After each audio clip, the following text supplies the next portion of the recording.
Pues bien, hasta ahora en el Sermón de la Montaña Jesús ha hablado de nuestra relación con Dios y también de nuestra relación con el dinero, con las cosas, con las riquezas.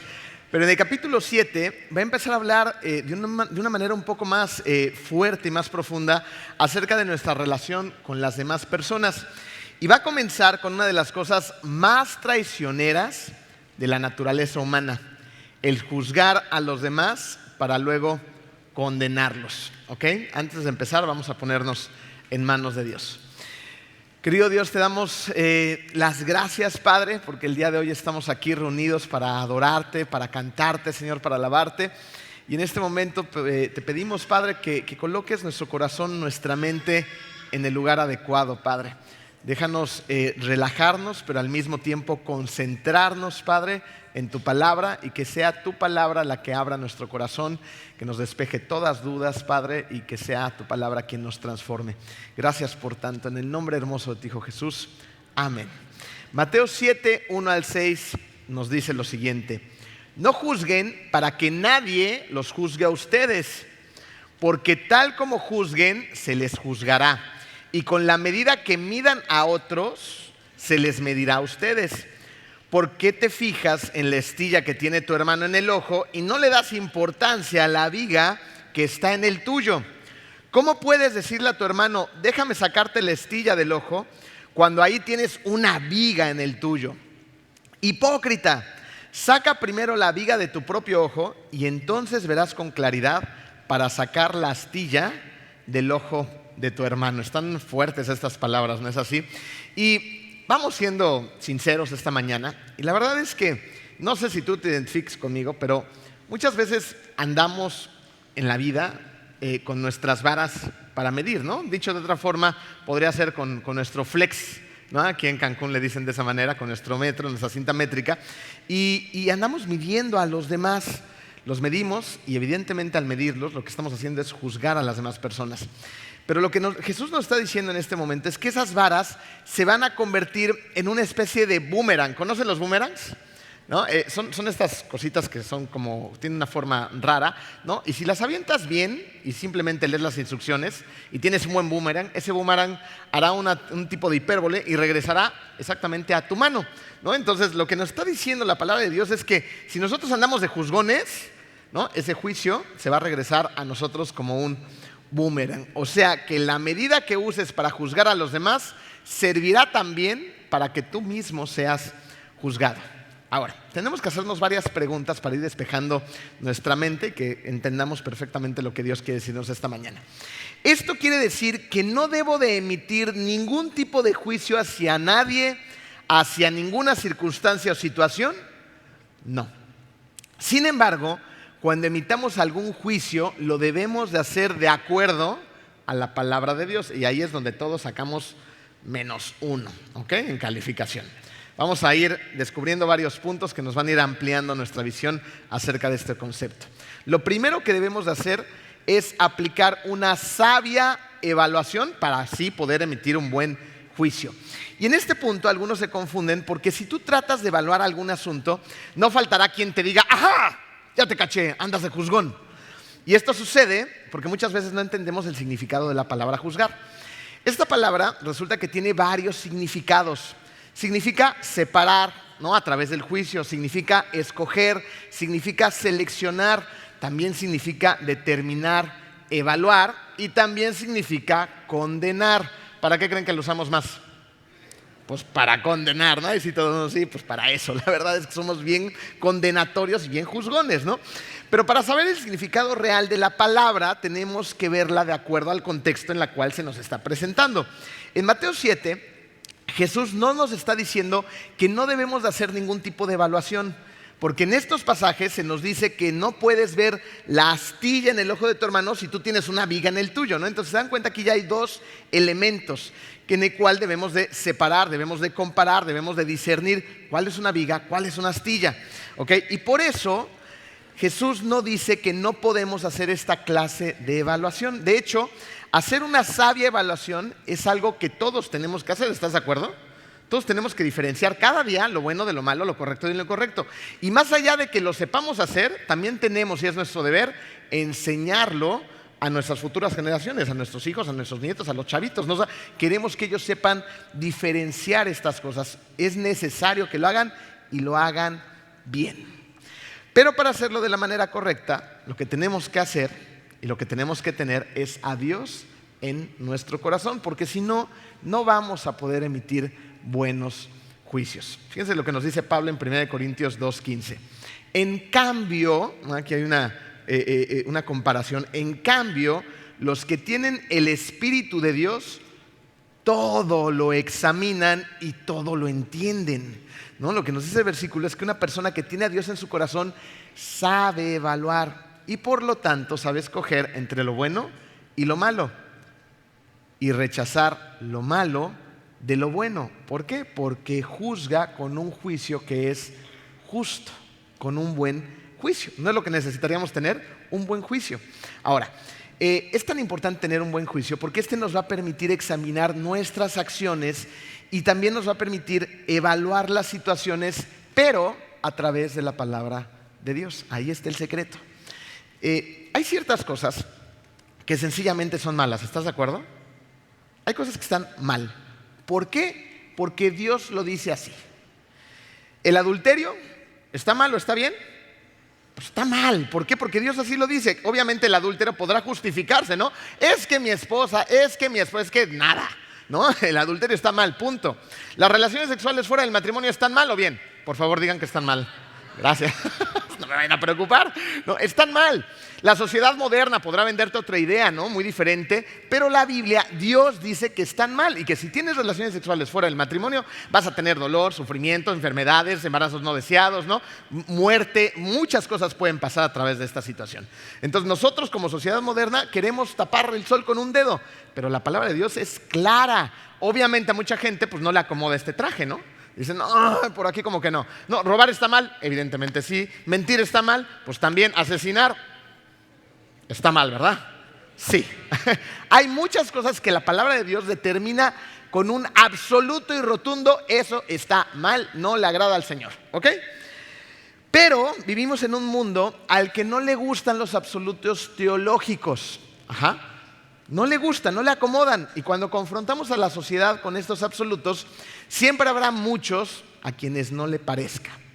El llamar malo a lo que Dios llama malo no es emitir un mal juicio, ni tampoco es falta de amor. No, porque hay gente que dice, no, es que tú andas diciendo esto y aquello, es que qué falta de amor tienes, ¿no? Pero ojo, vamos a Levítico 19:17. No alimentes en tu corazón odios contra tu hermano, sino reprende con franqueza a tu prójimo para que no sufras las consecuencias de su pecado. Este versículo significa que si no señalamos el pecado donde debe de ser señalado, eso es prácticamente como si estuviéramos odiando a nuestro hermano.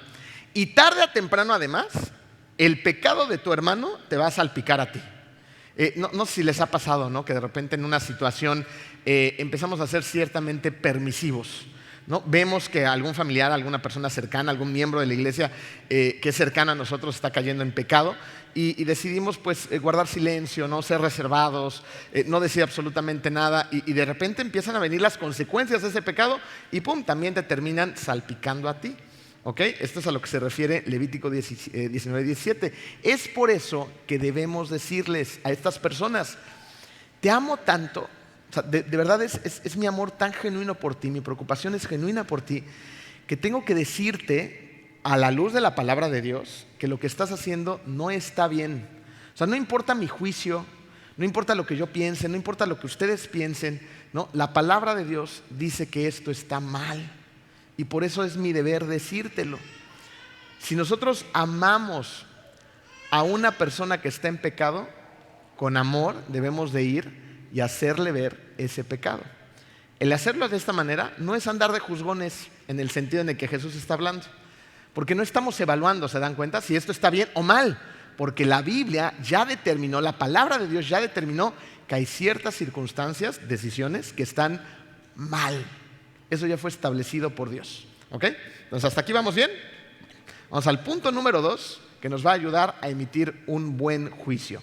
Debemos evitar una condenación de odio. O sea, tal parece que este mundo, ¿no?, está generando constantemente el odiar, ¿no? Odiamos mucho a través de las redes sociales, odiamos a través de los comentarios, odiamos a través de los ademanes que hacemos contra los demás, odiamos mucho a la gente dentro de nuestra propia mente, ¿no es así? O sea, empieza una crítica y de repente, no sé si les ha pasado, que como que se les mete a alguien en la cabeza y en el corazón, ¿no? Y empiezas criticando un poquito y de repente le empiezas a encontrar más defectos a esa persona o esa relación y de repente ves más y más y más. Bueno, y cuando te das cuenta, te estás amargando y te estás llenando de odio contra esa persona. Y eso para nada es lo que quiere Dios que suceda en nuestro corazón. ¿Okay? Entonces, ¿qué significa evitar una condenación de odio? Mateo 7, 1 al 2 nos dice: no juzguen para que nadie los juzgue a ustedes, porque tal como juzguen, se les juzgará, y con la medida que midan a otros, se les medirá a ustedes. Aquí Jesús se refiere a emitir una cruel condenación hacia los demás, en contra de alguien más. Lucas 6, 36 al 37 es un pasaje paralelo a este que acabamos de leer, ¿no? Y para que nos quede completamente claro, lo vamos a leer también. Se nos dice: sean compasivos, así como su Padre es compasivo. No juzguen y no se les juzgará. No condenen y no se les condenará. Perdonen y se les perdonará, ¿no? O sea, en otras palabras, nuevamente vemos el efecto boomerang. ¿Se dan cuenta? Si andamos de juzgones, se nos va a juzgar. Con la medida que midamos, se nos va a medir. Pero si perdonamos, ¿qué va a pasar con nosotros? Se nos va a perdonar. Si no condenamos, no se nos va a condenar. ¿Ok? Efecto boomerang. La palabra de Dios dice que no condenemos a otra persona. ¿Por qué? Porque ese derecho solamente le pertenece a Jesús. Juan 5:22 nos dice: además, el Padre no juzga a nadie, sino que todo juicio lo ha delegado en el Hijo, en Jesús. Jesús es quien es nuestro Salvador. Solamente podemos tener acceso al Padre por medio de Jesucristo. Él, en este momento de la vida, todavía tenemos el chance de que Jesús sea esa perfecta y única figura de salvación que tú y yo necesitamos. Pero un día, según la palabra de Dios, se nos dice que Jesús va a ser también nuestro juez. Más vale que nos arrepintamos antes de nuestros pecados, que le entreguemos toda nuestra vida y nuestro corazón a Él para que nos salve antes de que llegue el día del juicio final. Pablo hizo la siguiente pregunta en Romanos 8:33: ¿quién acusará a los que Dios ha escogido? Dios es el que justifica. ¿Okay? Entonces, Jesús es el único suficientemente poderoso como para redimirnos o para condenarnos. Nos salva, ¿no? Y en algún momento será nuestro juez, y Él es el único que nos puede condenar. ¿Qué nos enseña esto? Que ni tú ni yo tenemos el poder para salvar a nadie, para perdonar a nadie, para redimir a nadie. ¿Estás de acuerdo? Por lo tanto, tampoco tenemos el poder para andar condenando y juzgando a nadie. Y cuando emitimos un juicio sin compasión, cuando emitimos un juicio sin amor a los demás contra alguien, lo que estamos tratando de hacer es robar una autoridad y un derecho que únicamente le pertenece a Dios. Ahora, con esto en mente, vamos a otra pregunta que nos va a permitir entender mejor esta situación del juicio. ¿Por qué somos tan juzgones? ¿Por qué somos tan criticones? ¿Por qué juzgamos a los demás? Vamos a ver un par de razones por las cuales hacemos esto, y dentro de estas mismas razones vamos a encontrar la respuesta a estas preguntas. Primero, lo hacemos debido a nuestra injusticia. Mateo 7:3, vamos avanzando dentro de los pasajes. ¿Por qué te fijas en la astilla que tiene tu hermano en el ojo y no le das importancia a la viga que está en el tuyo? Entonces, imagínate la escena. Estamos viendo a un hombre que está tratando de practicar oftalmología espiritual. ¿Ok? Entonces está ahí el médico, el oftalmólogo en su consultorio, ya trae ahí todos sus aditamentos, ¿no? Y ¿ya han visto esos cascos que se ponen los oftalmólogos? Parece que traen unas lupotas y una luz. Ajá. Y está esa persona, ¿se lo imaginan? ¿No? Tratando de sacarle una astillita al paciente. Bueno, y trae semejantes tabiques en los ojos. ¿Va a haber un buen resultado? No, o sea, ni siquiera debería de tener el descaro, pues, de decir: a ver, te voy a atender. Pues, ¿cómo? ¿No? Está poniendo en riesgo la vista de esa persona. Él no tiene la capacidad para hacer eso en ese momento. ¿De qué está hablando Jesús cuando dijo esto? De la hipocresía. De eso está hablando, a eso se refiere. En el versículo dice hipócrita con signos de admiración. O sea, gran palabra, ¿no? Hipócrita. Saca primero la viga de tu propio ojo y solamente entonces vas a poder ver con un poquito de claridad para sacar la astilla del ojo de tu hermano. Solamente así. Si no, no puedes. ¿Saben lo que es un axioma? Un axioma es una proposición que es tan clara que no necesita demostración. Aquí les va un axioma. La gente siempre encuentra lo que busca. La mayoría hemos sido algo así como especialistas en la emisión de juicios, ¿no? Sonó como a ONU, ¿no? Especialista en la emisión de gases tóxicos, ¿no? Pues algo así. Nos volvemos muy buenos para emitir juicios, ¿sí o no? ¿Sí? Digan la verdad. Sí, somos bien juzgones. A ver, ¿te has encontrado criticando al vecino? Y el vecino allá al lado de ti, ¿no? ¿Te has encontrado criticando a la escuela donde estudias? ¿Sí? ¿Al trabajo? ¿Al jefe? Díganlo con seguridad, no pasa nada, ¿no? A menos de que hayas invitado al jefe hoy. ¿Al gobierno? ¿A la iglesia? Sí. Foto, screenshot. ¿A tus primos? ¿A tus hermanos? ¿A tus hermanas? ¿No? ¿Al tío? ¿A la suegra? ¿Al suegro? ¿Al yerno? ¿No? Sí, somos bien criticones. ¿Saben qué somos? Somos especialistas en encontrar astillas en los ojos de los demás. Somos muy buenos para encontrar lo que está mal, lo que no es suficiente, lo que no es adecuado. ¿Según quién? Según yo. No, pues según yo. Hay un cuento infantil donde se le pregunta a un gatito. Le dicen, ¿dónde has estado que no te hemos visto? Y el gato va a responder, pues la verdad es que me fui a Londres y fui a visitar a la reina, ¿no? Y le preguntan, ¿y qué viste en el palacio de la reina? Y el gatito solamente va a decir, lo único que vi fue un ratoncito junto a la silla de la reina. El gato no vio el palacio real, no vio las joyas de la corona, no vio ese salón tan impresionante donde está el trono de la reina. Lo único que vio fue a un ratón sentado al lado del trono de la reina. ¿Por qué creen que solamente vio un ratón? Porque es lo único que el gato estaba buscando. No estaba preocupado por nada más. Ese gato en Londres pudo haber ido a lugares impresionantes en esa ciudad, ¿no? Museos, capillas, catedrales, puentes, ríos, ¿no? Cosas maravillosas. Pero él estaba enfocado en una sola cosa, en encontrar al ratón. Es lo único que le interesaba. Por lo tanto, no tuvo la capacidad ni el tiempo para ver las otras maravillas que se encontraban a su alrededor.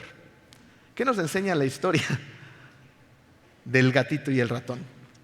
Que si tú vas por la vida buscando todo lo que está mal según tú, ¿qué crees que vas a encontrar? Pues todo lo que está mal. Fíjate, si tú vas a una iglesia con la intención de encontrar algo que criticar, ¿qué crees que va a pasar?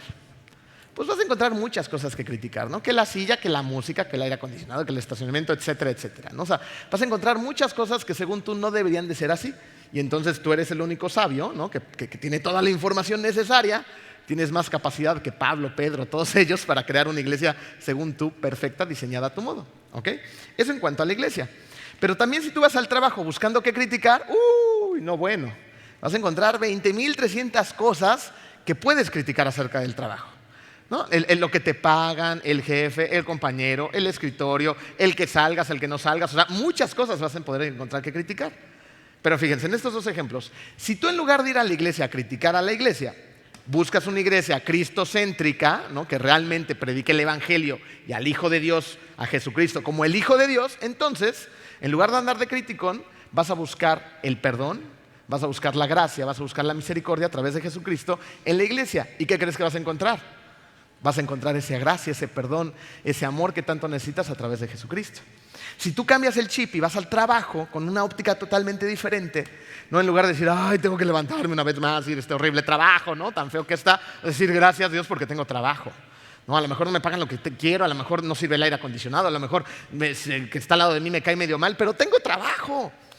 Y por lo tanto, ¿cómo crees que van a ser tus resultados en el trabajo? Pues van a mejorar y te va a ir mejor en el trabajo. Y lo mismito pasa en el matrimonio, ¿eh? Tú puedes buscar un poquito y encontrar un chorro de cosas que ya no te gustan en tu pareja. ¿No es así? Y andas de un criticón, pero bueno, además con la pareja somos filosos, ¿no? O sea, tenemos una mayor especialización, ahí ya tenemos doctorado. Entonces somos bien criticones y esto y ¿no? Y dejas de ver todas las grandes virtudes que tiene tu pareja. Para empezar, que tienes pareja, ¿no? Para empezar, ¿no? Y imagínate el gran cambio que haría en tu matrimonio si tú te enfocas en las cosas buenas, en las cualidades que él o ella tienen para ti, para la familia, para todos los... O sea, te concentrarías en las buenas cosas en lugar de en todas las malas, que posiblemente las tienen, pero bueno, dejámoslo de ese lado, vamos a concentrarnos en las buenas, ¿no? Porque tú también tienes muchos efectos. ¿Han escuchado este dicho que dice, lo que te choca, te checa? ¿No? ¿Por qué pasa eso? Porque cuando juzgamos sin discernimiento ni un justo juicio, eso es un reflejo, ¿sabes de qué? De lo que hay en tu corazón. Es un reflejo. Y debemos de ser muy conscientes de que nada en esta tierra, nada, te va a satisfacer al 100%. ¿Sabes por qué? Porque no fuimos diseñados para que nada en esta tierra te satisfaga al 100%. El único que te puede dar esa verdadera satisfacción, ¿quién crees que es? Dios. Nada más Él. ¿Qué es lo que Dios nos está tratando de decir respecto a nuestro juicio en todo esto? Vamos rápidamente a Romanos 2, 1 al 3. Nos dice Romanos, por tanto, no tienes excusa tú, quien quiera que seas, y esta palabra me llama mucho la atención, porque quien quiera que seas, no importa si estás en lo más alto de la pirámide corporativa, ¿no? Si eres el jefe de la casa, si estás en lo más bajo, si eres súper estudiado o no lo eres, no importa quién seas, eso no importa.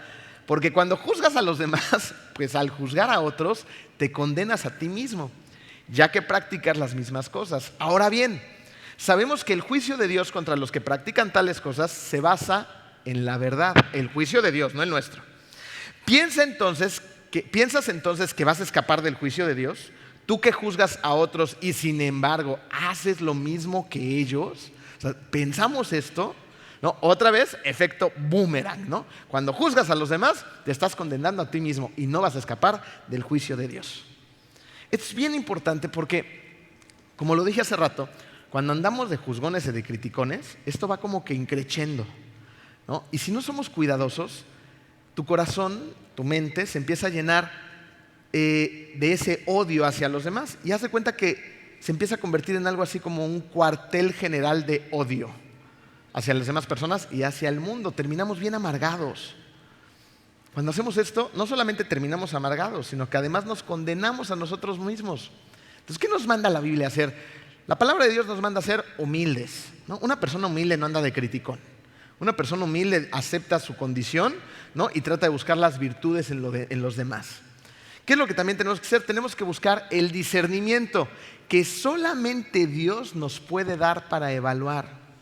Y entonces, en lugar de andar de juzgones, lo que hacemos es servir y amar a los demás. Y esto cambia todo, principalmente te cambia a ti. Tiene un efecto en ti muy poderoso. Miren, no perdamos de vista que uno de los mayores peligros que vivimos los cristianos es que de repente podríamos pensar que somos demasiado buenos como para ser condenados, ¿no? Y solitos se nos empieza a llenarnos el corazón sin darnos cuenta de orgullo. ¿Por qué? Porque pues nosotros decimos, ¿no? De nosotros mismos, es que pues yo no soy un adúltero, ¿verdad? Yo no soy un fornicario, yo no soy un ladrón, yo no soy un asesino, ¿no? Y entonces podría determinar, porque no cometo estos grandes pecados, que soy una buena persona. Pero no te equivoques. No somos más que personas malas, porque somos personas malas, que si has aceptado a Jesucristo como el Hijo de Dios, has sido perdonado por Dios. Entonces somos esas personas malas tratando cada día de hacer cosas buenas. Porque esa es nuestra condición carnal. Esa es la condición en el mundo en el que vivimos. Nadie de aquí es superior a otro. Todos estamos igual de mal, pero llega Jesucristo y cambia todo cuando abrimos nuestro corazón. ¿Se acuerdan de la parábola que cuenta Jesús del fariseo que confiaba demasiado en sí mismo y el recaudador de impuestos? Bueno, rápidamente esta se trata de dos hombres que van al templo a orar, ¿no? Y el fariseo llega al templo, abre las puertas, se mete allá adentro y voltea hacia el cielo, ¿no? Hacia arriba, y dice: Dios, gracias porque yo no soy como esos, ¿no? Bola de pecadores, sobre todo como ese recaudador de impuestos, lleno de orgullo. Por otro lado está el recaudador de impuestos, quien reconoce su condición. Ni siquiera se atreve a acercarse al templo, no voltea a ver al cielo, ¿no? Sino todo lo contrario, está viendo al piso arrepentido en esa posición de humildad, se está pegando en el pecho y está diciendo: Dios, perdóname, Señor, perdóname porque no soy nada más que un pecador, ten compasión de mí. Y el resultado es muy claro, se nos dice en Lucas 18:14. Les digo que se le está diciendo Jesús, les digo que refiriéndose al recaudador de impuestos, y no aquel, refiriéndose al fariseo, volvió a su casa justificado ante Dios.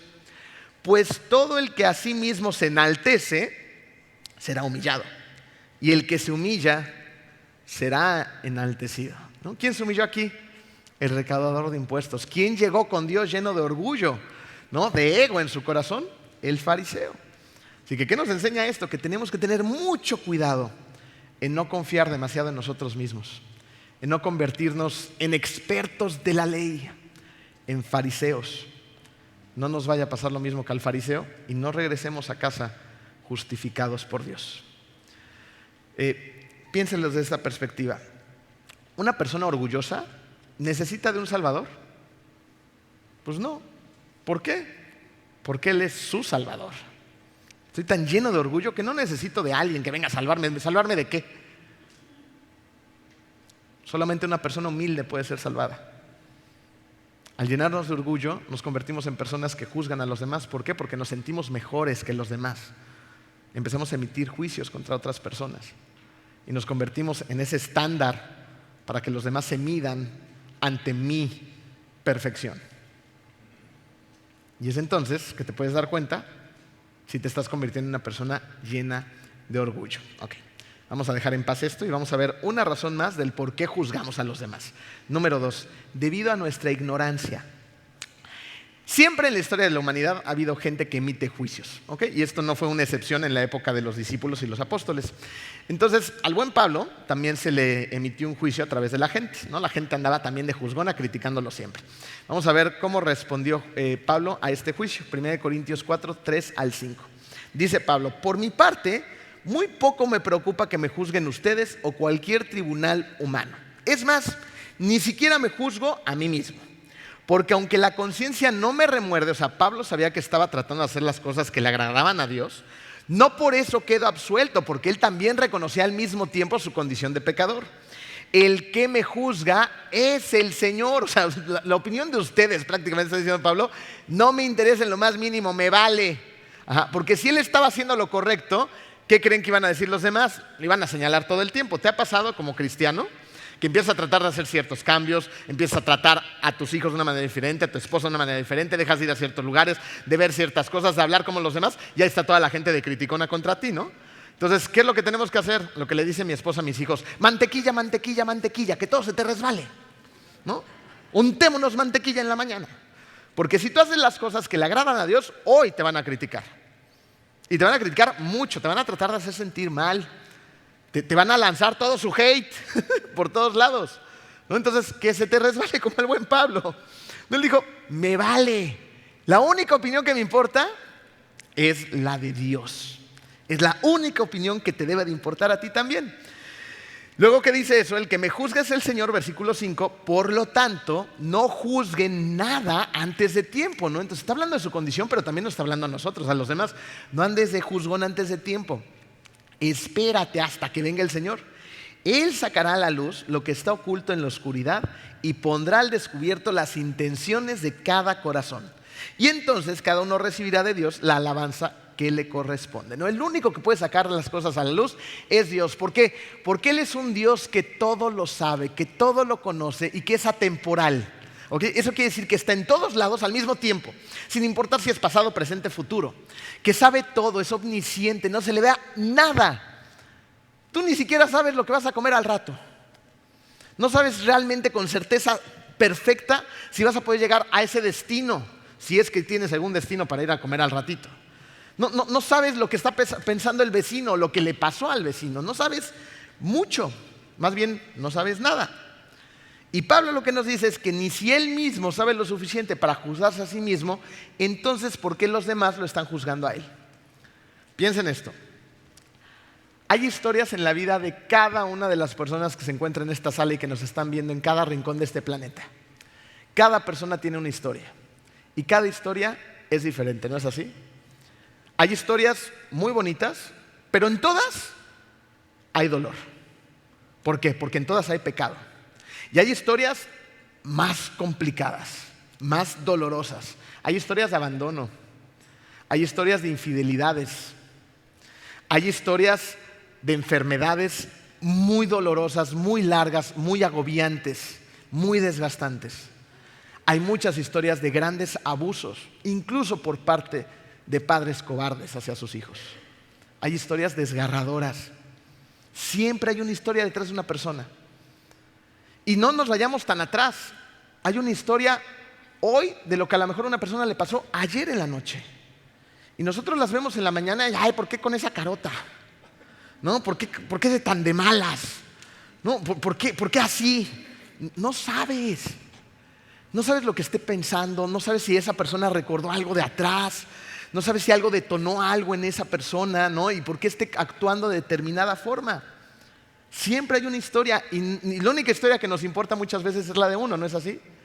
No nos detenemos a estudiar, a observar, a preguntar, a investigar la historia de las personas, más allá de juzgarlas, para ayudarles, para entender por qué se comporta de esta manera. Ah, no, ya entendí.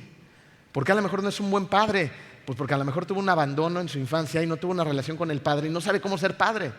Digo, eso no te justifica ser un mal padre, pero entonces puedes entender mejor por qué está actuando de esa manera. Y entonces podemos juntos ayudar a construir una paternidad correcta para que cambie la hoja, ¿no? Y no herede esta situación a las futuras generaciones, ¿te das cuenta? Pero si solamente vamos y condenamos y condenamos y condenamos, pues lo más seguro es que ese patrón se siga repitiendo a través incluso de las generaciones.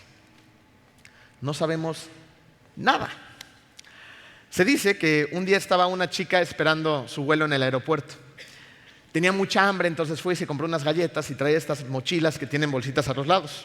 Entonces se sentó a esperar su vuelo, puso su mochila al lado y pues tenía hambre, ¿no? Y de repente llegó un joven y se sentó al lado de ella también con su mochila, la puso al lado, ¿no? Y esta chica de repente escucha el crujir de la bolsa antes de que ella misma lo abriera, ¿no? Y de reojo se da cuenta que ese muchacho está comiendo sus galletas. Ajá. Y entonces empieza a sentir pues un poquito indignada, ¿no? Se saca de onda y entonces, así sin voltear, agarra una galleta y se la empieza a comer.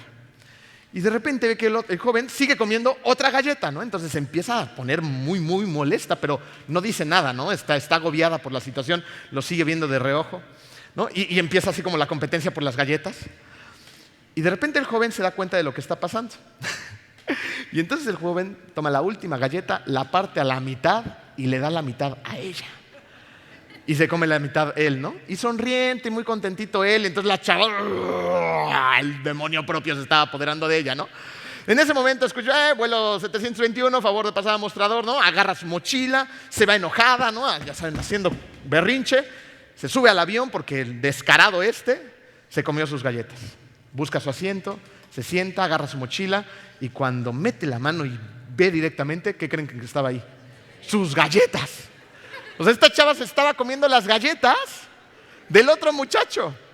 Y el otro muchacho se murió de la risa, compartió la galleta, partió la última, él se comió una y la otra, y relajado de la vida, ¿no? Pero la otra chava creía que su verdad era la verdad. ¿Te checa o te choca? Nos pasa todo el tiempo. Emitimos juicios y de repente decimos, ¡ah! Efecto boomerang. No, ya se me regresó, no estaba bien. Yo no sabía lo que había pasado, no sabía por qué me estaba pasando esta situación, ¿no? O sea, ahora entiendo. Somos muy criticones, muy juzgones. Siempre creemos que nosotros somos los dueños del paquete de las galletas. Y la gran mayoría de las veces no es así. No somos lo suficientemente sabios, no tenemos el panorama completo, ni sabemos la historia de las personas en su totalidad como para emitir buenos juicios. Juan 3:17 nos dice que Dios no envió a su Hijo al mundo para condenar al mundo, sino para salvarlo por medio de Él. Somos bien rápidos para juzgar y condenar a aquellos que Dios quiere salvar, ¿te das cuenta? O sea, Dios los quiere salvar y tú los quieres mandar al infierno, ¿no? Y habrá gente que la verdad es que como que tú dices, no, pues se lo merece, ¿no? Pero si tú conoces a Jesús, si tú tienes una relación con Él, no debes de querer que nadie se vaya al infierno. Lo que debes de querer es que todas las personas se salven y vayan a la presencia de Dios. Nosotros somos haters, a diferencia de Jesús. Él está lleno de compasión. En Lucas 19, hemos predicado esta historia varias veces, nada más la voy a citar rápidamente. Encontramos la historia de un hombre chaparrito que se llamaba, a ver si se acuerdan, Zaqueo. Muy bien. Él era un cobrador de impuestos y a la vez era un ladrón, ¿no? Entonces acuérdense de la historia, va llegando Jesús al pueblo donde vivía Zaqueo, ¿no? La multitud se arremolina porque todos quieren conocer a Zaqueo, quieren obtener algo, a Jesús, o quieren obtener algo de Jesús. Y entonces Zaqueo, al ser muy chaparrito, pues no veía, se sube a un árbol, ¿no? Y ahí está la expectativa de cuando llegue Jesús, porque quería conocerlo, ¿no? Y entonces de repente Jesús se va abriendo paso, ¿no? Y está en este árbol de sicomoro Zaqueo subido, ahí trepado, y lo voltea a ver Jesús, ¿no? Jesús, a diferencia de ti y de mí, sí conocía perfectamente la historia de Zaqueo, ¿estás de acuerdo? A él no se le va nada. Conocía lo que la gente estaba pensando sin ni siquiera lo dijera la gente, ¿no? Entonces, él sabía quién era Zaqueo, a qué se dedicaba, cuántas veces había robado, a quién se había llevado al baile, ¿no? De dónde había hecho su lana, la condición de su corazón, la condición espiritual, todo. Con toda esa información, además era un traicionero porque era recaudador de impuestos, ¿no? Ante el pueblo de Jesucristo. Con toda esa información, Jesucristo pudo haber dicho, tú bájate de aquí porque en este momento te voy a juzgar. Te voy a dar tu merecido saqueo. ¿Pero hizo eso Jesús? No hizo eso. Jesús lo amó. No lo condenó. Le dijo, Zaqueo, por su nombre, bájate del árbol. ¿Y qué crees? ¿Que con la lana que tienes ahí guardada? No, hoy voy a ir a cenar yo con todos mis discípulos porque hoy van a pasar grandes cosas en tu casa. Esa noche, la historia bíblica nos dice que Zaqueo tuvo un encontronazo con Jesús, le entregó su vida, se arrepintió de todas las tarugadas que había hecho, fue a vender las cosas que había robado, ¿no? Devolvió muchísimo más de lo que le había robado a quienes les había robado y se deshizo de la mitad de su riqueza. Se reconcilió con Jesucristo de una manera espectacular. Pero hubiera pasado de esa manera si Jesús lo hubiera juzgado, lo hubiera ignorado, hubiera pasado por ahí y hubiera dicho pecador. Pues claro que no. Y no como cristianos muchas veces hacemos eso. O sea, pasamos junto a personas que tienen una condición espiritual, pues triste, ¿no? Y complicada, que sabemos que está en pecado, ¿no? Y en lugar de pasar y decir, oye, ven, vamos a la iglesia, vamos a orar, vamos a crecer juntos en la palabra de Dios. No, o sea, lo que estás haciendo no está bien, porque a Zaqueo no le dijo, no pasa nada. No, sí pasó. Por eso tuvo que haber un resarcimiento del daño. Y esas son cosas que tenemos que hacer. Sí vamos y mencionamos el pecado que está cometiendo la gente, pero el que juzga no eres tú, no soy yo, es Dios, es Jesucristo, nada más. Nuestra chamba es amar, nuestra chamba es abrazar, nuestra chamba es presentarle a Jesucristo a las personas y que Él haga la obra. Hay personas que tienen una condición espiritual que es evidentemente pecaminosa, ¿no? Y de repente llegan a pedir alguna información, algo así, dice, oye, pero yo estoy batallando con esto, ¿no? ¿Me van a dejar entrar? Pero por supuesto que te vamos a dejar entrar. Esta es tu iglesia y nuestra esperanza es que haya un proceso de transformación, que no te quedes como veniste, sino que vayas cambiando a través de la palabra que te va confrontando en amor y vayas tratando de hacer cada vez más la voluntad de Dios. Y no saben cuántos testimonios tan poderosos hay en esta iglesia de gente que hacía santería, de gente que vivía en unión libre, de gente que era homosexual, ¿no? De un montón de cosas bien fuertes. Y ahora Jesucristo los ha transformado, solamente Él hace la obra y son poderosos testimonios y servidores de esta iglesia. Es un proceso. Lo que hizo Jesucristo con Zaqueo nos enseña que debemos de llevar a cabo una sabia evaluación de la historia y los hechos, evitando a toda costa la condenación. Evitándola a toda costa. Miguel Ángel, el artista, el escultor, tenía frente a él en una ocasión un gigantesco pedazo de mármol de 5 metros de altura. Era un pedazote de mármol. Lo tenían ahí en una iglesia abandonado, estaba lleno de maleza el mármol, estaba ya muy afectado por la naturaleza, y otros escultores que habían tratado de hacer algo pero no podían porque era un mármol deforme. Para los demás resultaba siendo basura. Sin embargo, llegó Miguel Ángel y la historia nos dice que estuvo días dándole vueltas al mármol, y vueltas y vueltas, y lo veía y lo veía y lo veía, y un día dijo: lo que veo en ese pedazo de mármol deforme, lo que veo en esa roca, es un ángel y lo voy a poner en libertad. Así que empezó a ir por sus herramientas, tomó un cincel, un martillo y empezó a trabajar en ese pedazo de mármol. Un cincelazo, un martillazo a la vez. Durante mucho tiempo estuvo trabajando en ese pedazo de mármol que otros desechaban como basura.